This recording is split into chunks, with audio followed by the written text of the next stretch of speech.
여러분, 한국에서 가장 맛있는 음식이 무엇입니까? 입맛은 사람마다 기호가 다릅니다. 그래서 가장 맛있는 음식을 보편화해서 이것이 가장 맛있다고 말하기는 어렵습니다. 중국인들은 돼지고기를 많이 먹습니다. 중국인 노동자들이 한국에 와서 노동을 하다가 새롭게 맛있다고 느끼는 음식이 하나 있습니다. 삼겹살이 가장 맛있는 한국 음식이라고들 한답니다. 삼겹살, 저는 개인적으로 삼겹살을 먹지 않습니다. 삼겹살에 있는 그 기름기가 우리 체내에 들어가서 혈관을 타고 몸 구석구석 확산되면 혈관이 좁아지는 위험이 있기 때문에 되도록이면 기름기를 적게 먹으려고 노력합니다. 그런데 왜 삼겹살이 맛있다고 할까요? 그 기름기가 사람의 입에 맛있게 느껴지기 때문입니다. 한우가 값이 비싼데도 한국 사람들이 한우를 선호하는 것은 맛있기 때문이라고 합니다. 한우의 무엇이 한국 사람의 입에 그것이 맛있게 느껴지도록 할까요? 기름기입니다. 소를 키울 때 물을 먹이는지 어떻게 해가지고 살 속에, 붉은 살 속에 하얀 기름기가 많이 끼도록 합니다. 그래서 그것이 우리 입에 들어갈 때 맛있게 느껴진다고 합니다. 호주의 가축업자들이 한국식으로 소에게 물을 많이 먹여서 그 살에 하얀 기름기가 많이 끼도록 한다는 이야기를 들었습니다. 여러분, 인간이 먹을 수 있는 음식 중에 가장 맛있는 게 무엇일까요? 사람마다 다 다르죠. 구약 성경 시대에 이스라엘 백성들이 가장 맛있게 느낀 음식 두 가지가 있습니다. 첫 번째는 기름이고 두 번째는 포도주입니다.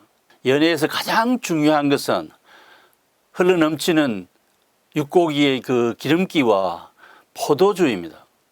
이사야서 26장 6절은 이렇게 말합니다.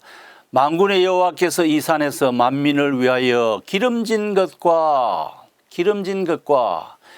오래 저장하였던 포도주로 연회를 베푸시리니 곧 골수가 가득한 기름진 것과 오래 저장하였던 맑은 포도주로 하실 것이며. 그래서 이 음식들이 사람 몸에 좋든 좋지 않든 우선 입에 맛있게 느껴집니다.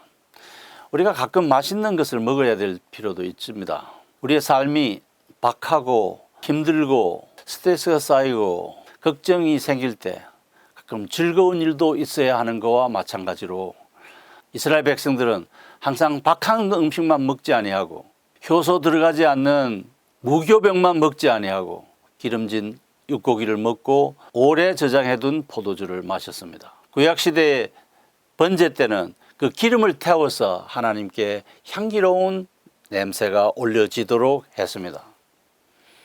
그리고 레위기 3장 16절 17절은 기름도 하나님의 것이기 때문에 먹지 말라라고 명하기도 했습니다. 기름진 것은 맛있는 것이고 좋은 것이기 때문에 절제하라는 뜻입니다. 하늘나라 잔치에는 이 맛있는 육고기에 기름기가 넘치는 골수에서 기름이 넘치는 육고기를 먹듯이 오래 저장된 포도주를 먹듯이 잔치에는 맛있는 것이 필요합니다. 하나님께서 우리 기독교인들에게 주시는 맛있는 잔치는 오순절 성령 강림의 잔치입니다. 이것은 입으로 들어가는 맛있는 음식이 아니라 우리의 영혼 속에 내려지는 아주 풍요롭고 맛있고 우리의 삶을 변화시키고 유쾌하게 하는 기름입니다. 포도주입니다. 오순절 날의 성령 강림은 하늘에서 내려온 신령한 음식과 같이 즐겁고 기쁘고 우리의 즐거움을 가득 채워주는 영적인 잔치날입니다. 오늘도 우리 하나님께서 여러분에게 오순절 날에 베푸셨던 그 성령 강림의 풍요로운 잔치상을 베푸시기를 바랍니다. 2000년 전 오순절 날에 예루살렘에 임했던 그 성령 하나님은 오늘도 살아계셔서 우리의 모임 가운데 임하시고 우리의 삶에 임하시고 하나님께서 특별한 즐거움을 우리에게 주시고 특별한 영적인 잔치상을 베풀어 주십니다. 우리 기독 신자들에게 주어진 특권은 바로 이 즐거운 잔치상을 기대하는 것입니다. 오 하나님, 오늘도 이 각박한 세상에서 하나님이 주시는 신령한 음식을 먹고 신령한 음료를 마실 수 있게 하여 주시옵소서. 그 음식을 먹고 마시는 특권을 오늘 우리에게 주셨고, 그래서 기독인들은 오늘날에도 그러한 성령의 잔치상을 기대할 자격을 가진 사람들입니다. 우리 기독교 신자에게는 세 가지 기념일이 있습니다. 개신교회가 기념일로 지키는 3대 명절이 있습니다. 예수님의 성탄절, 부활절, 그리고 오순절날의 이 성령 강림절. 바로 오늘이 성령께서 2000년 전에 이 땅에 임하셔서 기독교를 탄생시키고 출범시키고 기름진 음식과 넘치는 잔을 베풀어 주시는 영적인 축복의 날, 연회의 날입니다. 개신교는 유대인 율법 개념으로 이 절기들을 꼭 지켜야 된다고 생각하지 않습니다만, 교회가 이 명절들을 기해서 그 명절의 의미를 되뇌어보고 다소 흥겨운 잔치를 가지는 것도 바람직합니다. 십자가에 못 박혀 죽으시고 부활하신 예수님께서 제자들이 모인 가운데 나타나셔서 이렇게 말씀하셨어요. 예수님께서 해를 받으신 후에 또한 저희에게 확실한 많은 증거로 친히 자신이 살아나셨음을 나타내시고 40일 동안 저희에게 제자들에게 보이시며 하나님 나라의 일을 말씀하시면서 이런 말을 하셨습니다. 예루살렘을 떠나지 말고 내게 들은 바 아버지의 약속하신 것을 기다리라. 요한은 물로 세례를 베풀었으나 너희는 맨날이 못되어 성령으로 세례를 받으리라고 했습니다. 예루살렘을 떠나지 말라. 그리고 아버지께서 약속하신 것을 기다리라고 했습니다. 그 약속하신 것이 무엇일까요? 바로 오순절날의 성령 강림 사건입니다. 하나님께서 베풀어 주는 풍요로운 잔치상입니다. 즐거움입니다. 기쁨입니다. 세상이 알지 못하는 특별한 영적인 체험입니다. 그런 이후에 1년의 교훈을 마치시고 예수님이 성도들이 보는 가운데서 하늘로 승천하셨습니다. 그때 흰옷 입은 두 사람의 천사겠죠? 천사가 나타나서 외쳤습니다. 갈릴리 사람들아, 어찌하여 서서 하늘을 쳐다보느냐? 너희 가운데 하늘로 올리우신 이 예수는 너희가 하늘로 올라감을 본 그대로 다시 오시리라. 기독교의 3대 절기에 해당되는 이 오순절은 예수님이 부활하신 지 50일이 되는 날입니다. 부활주일이 매년 바뀌듯이 성령 강림주일도 매년 바뀝니다. 부활주일은 충분히 지난 3월 22일이 지난 후 만월 보름달이 뜬 그 다음 첫 주일이 부활주일입니다. 그래서 오순절 날도, 그래서 성령 강림 기념주일도 부활주일 이후 50일이 경과한 첫 주일입니다. 여러분, 오순절에 사도들과 함께 모였던 성도들은 120명쯤 됩니다. 120명이 하나의 홀에 모일 수 있는 곳은 예루살렘 성벽에 붙어있던 시온산 마가 다락방이었습니다. 피난민 시절에 기어 올라가고 잠자고 내려오는 그런 다락방이 아니고 2층 집으로 되어 있는 그 2층에 적어도 120명이 모일 수 있는 상당히 호화로운 로마풍 건물이었던 것으로 추정됩니다. 거기서 예수님은 숙식을 하시고 제자들과 함께 거하시고 대화하시고, 예수님이 부활하신 이후에 제자들은 그곳에 모여서 함께 기도했고, 예수님이 가르친 대로 예루살렘을 떠나지 않고 아버지의 약속하신 것을 기다리고 함께 모여 기도하고 교제하고 영적으로 충만해 있던 그들이 오순절에 이르러 특별한 영적인 잔치를 체험했습니다. 가장 뚜렷한 증거는 성령에 취해서 이전에 한 번도 경험하지 못한, 자기 언어로 배우지 않은 방언을 말했습니다. 오늘날의 방언처럼 뜻을 알지 못하고 자기도 무슨 기도를 하는지 알지 못하는 그런 방언이 아니라 한 번도 배운 적이 없는 언어를 초자연적으로 알아듣는 현상, 그 놀라운 일을 경험했습니다. 모든 사람들이 성령에 충만했습니다. 성령 충만 가운데 베드로가 사람들 앞에서 회개를 촉구하는 설교를 했고, 그래서 그날에 3,000명이 세례를 받았습니다. 3,000명의 유대인과 유대교인들을 따라서 예루살렘을 방문했던 이방인들이 예수를 주와 그리스도로 믿고 구원을 받았고, 그 구원의 은혜에 감격해서 함께 교제하고 찬미하며 떡을 나누며 모이며 기도했습니다.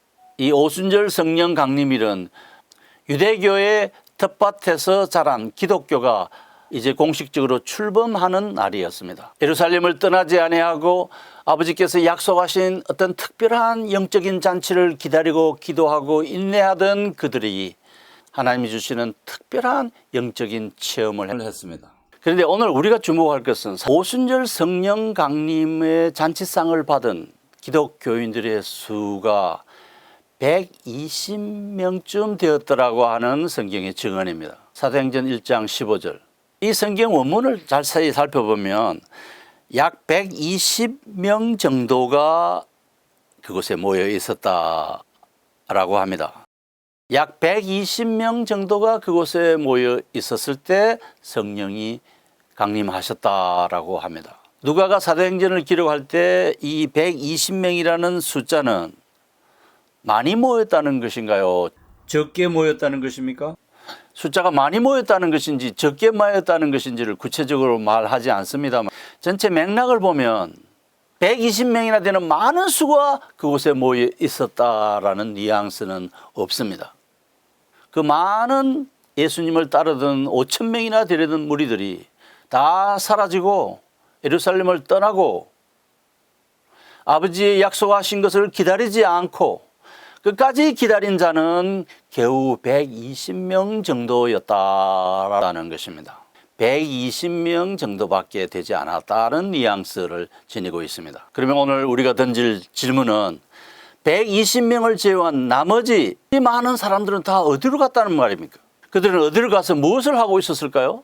예수님의 오병이어 기적 사건을 경험한 4,5,000명의 사람들을 제외하더라도 약 600명의 사람들이 예수님을 충직하게 따라다녔습니다. 그들 가운데 120명을 제외한 나머지 480명은 다 어디로 갔습니까?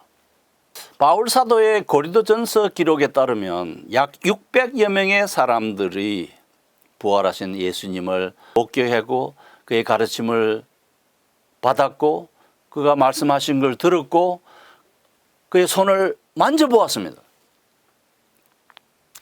고린도전서 15장 4절에서 8절까지. 첫째는 12명의 제자들이 부활하신 예수님을 만나고 따랐습니다. 두 번째는 500여 형제들이 예수님을 따랐습니다. 세 번째는 예수님의 동생, 예수님의 친동생 야고보가 예수님을 따랐습니다. 네 번째는 70문도, 70명의 사도들이라고 해서 직접적인 12명의 사도 외에 약 70명의 또 다른 사도들이 예수님을 따랐습니다. 바울도 부활하신 예수님을 목격했습니다. 물론 바울은 성천하신 예수님을 만났습니다만 어쨌든 예수님이 부활하신 이후 40일 동안 이 땅에 머무시는 동안에 600명가량의 사람들이 예수님을 목격했고 만나고 귀로 그의 가르침을 들었고 눈으로 그의 모습을 보았고 직접 그의 상처난 손을 만진 자도 있었습니다. 예수님은 이들을 만나 약 40일쯤 후에 예루살렘을 떠나지 말고 아버지의 약속하신 것을 기다리라고 했습니다. 그 말씀을 마치고 제자들이 보는 가운데서 하늘로 승천하셨습니다. 예수님이 승천하신 이후에 제자들은 마가 다락방에 모여서 마음을 같이하며 기도에 힘썼습니다. 그런데 제가 지적하고 싶은 것은 오순절 때 모인 무리의 수가 120여 명밖에 되지 않았다는 사실입니다. 120명을 제외한 나머지 480명은 다 어디로 갔습니까? 안타깝게도 그들은 아버지의 약속하신 것을 기다리지 않은 탓으로 예루살렘을 떠난 탓으로 하늘에서 내려주시는 만나는 잔치상을 경험할 수 없었습니다. 영적인 축복의 반열에 들어서지를 못했습니다. 영적인 축복의 잔치에 참가하지 못했습니다. 기독교의 출범이라고 하는 이 위대한 사건에 동참하지 못했습니다. 약 600명의 사람들이 예수님을 직접 목격하고 직접 그 가르침을 귀로 듣고 직접 손으로 만져본 자도 있었지만 겨우 120명만이 영적인 잔치에 참가했습니다. 600명 가운데 120명을 제외한 나머지 480명은 다 어디로 갔습니까? 그들은 아버지의 약속하신 것을 기다리지 않은 탓으로 예루살렘을 떠나서 각각 자기의 사는 곳으로 돌아간 탓으로 영적인 풍요로움을 체험하지 못하고 기독교의 위대한 출범의 역사에 동참하지 못했습니다. 이 오순절 성령 강림 기념주일에 제가 여러분들에게 드리는 말씀은 여러분은 그 120명에 속합니까? 아니면 나머지 480명에 속합니까? 예루살렘을 떠나지 아니하고 아버지의 약속하신 것을 기다리는 그 자가 복 있는 하나님의 백성이다라는 것을 말하고자 합니다. 아버지의 약속하신 것을 기다리는 그 자가 복 있는 사람입니다. 어떤 신학자는 이것을 빗대어 예수님이 재림할 때에도 기독교인들 가운데 약 20%만이 구원의 즐거운 잔치에 참여하게 될 것이다 라고 말했습니다. 물론 저는 그렇게 생각하지 않습니다. 빗대어 하는 말입니다. 예수님이 이런 말씀을 하셨죠. 인자가 다시 올 때 세상에서 믿음 있는 자를 보겠느냐. 어떤 과부가 불의한 재판장을 찾아와서 매일 억울함을 풀어달라고 귀찮게 했습니다.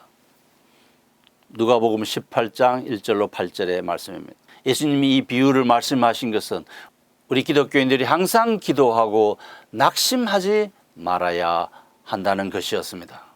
십자가에 못 박혀 달린 그 예수의 이야기는 온 유대 사회의 커다란 화제였습니다만 다시 부활하신 그 예수 그리스도를 목격하고서도 그분이 이야기를 직접 듣고서도 부활체 예수님을 만나고서도 겨우 10일 동안도 견디지 못하고 자기 처소로 돌아가 버린 사람들은 영적인 축복의 잔치에 참가하지 못했습니다.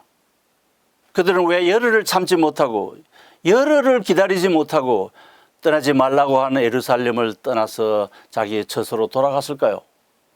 예수님이 십자가에 못 박혀 죽은 이야기가 그냥 한낱 지나가는 이야기고 부활하신 예수님의 사건이 한낱 그저 전설에 불과하다고 생각했을까요? 예수님의 부활 이야기, 하나님의 나라의 이야기, 영생의 이야기는 하나의 이야기에 불과하다고 생각했기 때문일까요? 그들은 천국잔치에 초대를 받기는 했지만 그 천국잔치의 즐거움을 누리지는 못했습니다. 택함을 받지는 못했습니다. 천국잔치에 초대받은 신하들이 있었습니다. 그 잔치는 살찐 소를 잡고 많은 기름진 음식을 준비했습니다마는 이 초대받은 신하들은 그 잔치에 가는 대신에 각각 자기의 사업을 위해서 또 자기 밭을 일하러 가기 위해서 그 잔치에 가지 않았습니다. 마태복음 22장 1절로 14절에 나오는 말씀입니다. 부활하신 예수님을 목격하고서도 예루살렘을 떠나버린 그리고 오순절 잔치에 성령 강림 잔치에 참여하지 못했던 그 성도들에 비하면 오늘날의 신자들은 부활하신 예수님을 목격하지도 않았고 그의 음성을 직접 들어보지도 못하고 그의 상처난 손을 만져보지도 못했습니다. 그래서 예수님의 말씀을 믿고 따른다는 것이 예수님의 제자들, 부활하신 예수님을 목격했던 600명의 사람들에 비하면 예수를 믿는 것이 더 어려운 시대인 것은 사실입니다만은 아직도 우리 브래드 채플 성도들은 그 부활하신 예수님을 그리스도로 믿고 그분이 유일한 하나님과 인간 사이의 구원의 길이라는 그 사실을 믿습니다.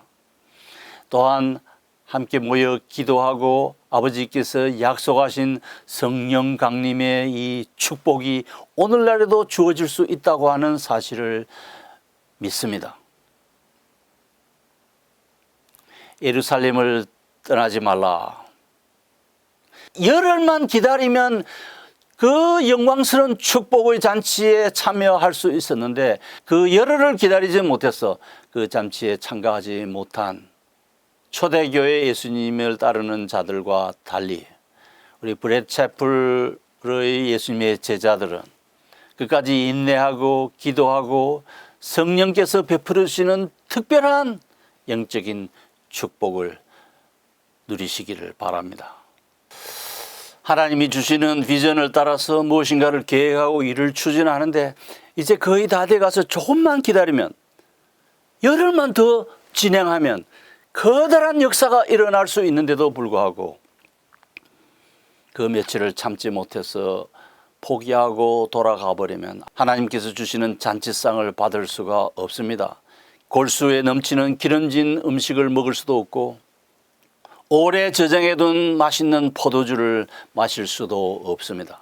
기도하고 오래 기다리는 일이 매우 중요할 때가 있습니다. 예수님은 하늘 아버지 집에는 우리가 거할 곳이 많다고 말씀하셨습니다. 요한복음 14장 2절. 우리가 거할 곳은 많은데 실제로 그 아버지 집에 거하는 사람이 많은 것은 아닌 것 같습니다. 제가 반세기 전에 천국이란 무엇인가라는 글을 써서 하나님의 나라를 천당으로 이해하는 이것에 약간 문제가 있다. 하나님의 나라는 천국은 과거, 현재, 미래 세 가지 국면이 있다고 하면서 천국의 현재적 특징, 하나님의 주권이 역사하고 하나님의 통치를 받는 백성과 그 주권자 하나님 사이에 이루어지는 군신관계가 하나님의 나라의 핵심 요소라는 글을 적은 적이 있습니다. 그런데 그로부터 50년이 지난 오늘날에는 이 하나님 나라의 장소성은 아예 배제하고 윤리적 실천을 하나님의 나라로 이해하는 분위기가 팽배해 있습니다. 예수님은 이렇게 말씀하셨습니다. 내 아버지 집에는 거할 곳이 많다. 그 하나님의 집은 하나님이 매일매일 베풀어 주시는 연락의 잔치입니다. 이 세상에서 우리가 경험할 수 있는 최고의 즐거움 그 이상을 제공하는 곳입니다. 천국은 장소성을 지니고 있습니다. 그 천국의 잔치상에는 우리가 지금까지 먹어보지 못한 산해 진미가 가득합니다. 우리가 입으로 먹고 뒤로 배설할 수 있는 그런 산해 진미가 아니라 영적인 지고의 즐거움을 주는 산해 진미, 지고의 즐거움을 주는 영적인 산해 진미가 매일매일 우리에게 주어지는 것입니다. 이사야 25장 6절이 말씀하듯이 골수에 기름진 것과 오래 저장하였던 맑은 포도주가 우리를 기다리고 있습니다. 영적인 기름진 것과 영적인 포도주가 우리를 기다리고 있습니다. 이 세상에서 경험할 수 없는, 형언할 수 없는 즐거움이 우리를 기다리고 있습니다. 부활하신 예수님을 목격하고 만나고 그의 이야기를 들은 600명의 성도들 가운데 120명을 제외한 나머지 480명은 어디로 갔습니까? 혹시 겨우 여러분은 그 480명 그룹에 속해 있지는 않습니까? 아니면 예루살렘을 떠나지 아니하고 아버지의 약속하신 영적인 신령한 축복을 기다리고 있는 그 120명 그룹에 속해 있습니까? 우리 주님의 약속은 신실합니다.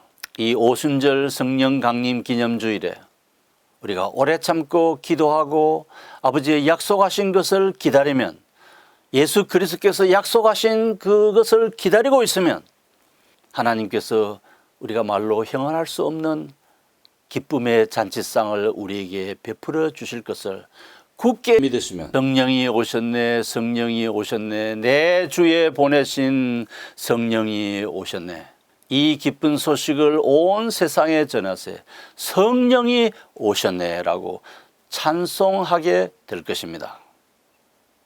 예루살렘을 떠나지 아니하고 주의 약속하신 것을 기다리면 하나님이 성령 충만의 복을 더해 주실 것입니다. 진리에서 떠나지 아니하고 주님의 약속하신 것을 기다리고 열심히 기대하고 믿음을 가지고 하나님을 앙망하면 성령이 오셔서 우리로 하여금 즐거운 노래를 부르게 하실 것입니다. 즐거운 잔치에 참여해서 기쁨에 충만한 삶을 살도록 하실 것입니다.